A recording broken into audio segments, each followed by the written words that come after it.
know what that is for? We'll get right to that. But first, this is my Jeep. It's a 97 Grand Cherokee Laredo.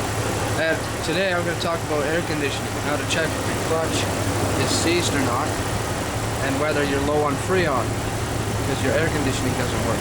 Now, if your air conditioning doesn't work, if it's very hot out and you turn on your AC, you push the button and it doesn't work, but here's a couple things you can do to check. You're either low on Freon or your clutch is seized, which is this thing here. Now, in order to check for your clutch, if it's seized or not, you need a piece of wire, which is what this is for. It's thick as solder, standard solder. And you got two sensors. You got a low pressure sensor, which is this one, the one that's closest to the firewall. And you have a high pressure sensor, which is furthest from the firewall. And this engine is a 4-liter inline 6.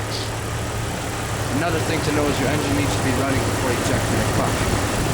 So what you do is you take off the low pressure sensor, and you stick a piece of metal in both ends, that end and that end. And when you do that, you're bypassing that whole damn system, and it'll turn your clutch on. And if your clutch doesn't turn on, that means it's seized.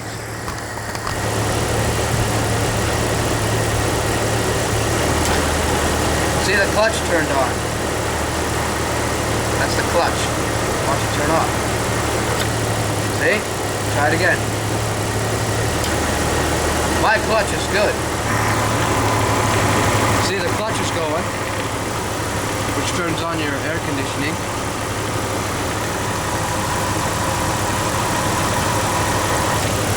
Now it's off. You notice a difference in the RPMs in the engine as well. Now, since we discovered we're low on Freon, we're going to have to fill it up with Freon. Now, you can go to Canadian Tire or somewhere else to get it, but you need Duracool or R34. Not quite sure. But you can get the 3-in-1 set up. It works best. It's about $15 Canadian, maybe less. The cheaper stuff, which just the Freon and the adapters, $8 to $10, and you only need about 1 or 2 cans. 2 at the max.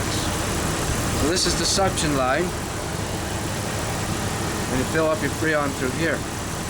Now you get the can and you put the adapter on the can, which has the hose, and then you put it in there. And then once you got all that set up, there's a corkscrew deal type of thing on the top of the can. You screw it down to puncture the can, sort of like a CO2 canister. You puncture it and then pressure can release.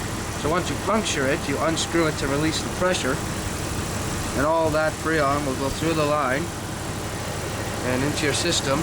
And once it's pressurized enough, this will turn on by itself, and then we don't have to bypass this thing.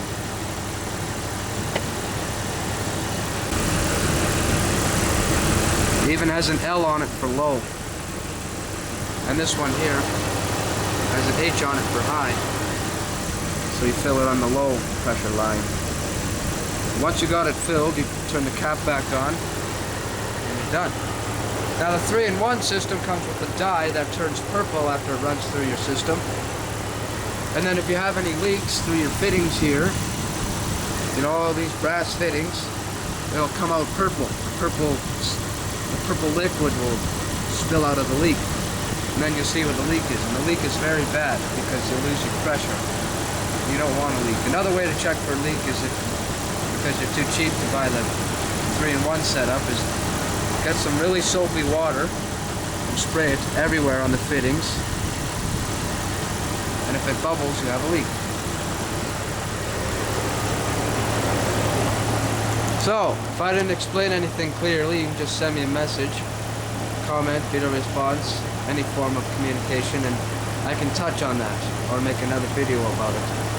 Thanks for watching, and until further news, I'll talk to you later, because I'm going out to Boggy Creek to do some off-roading.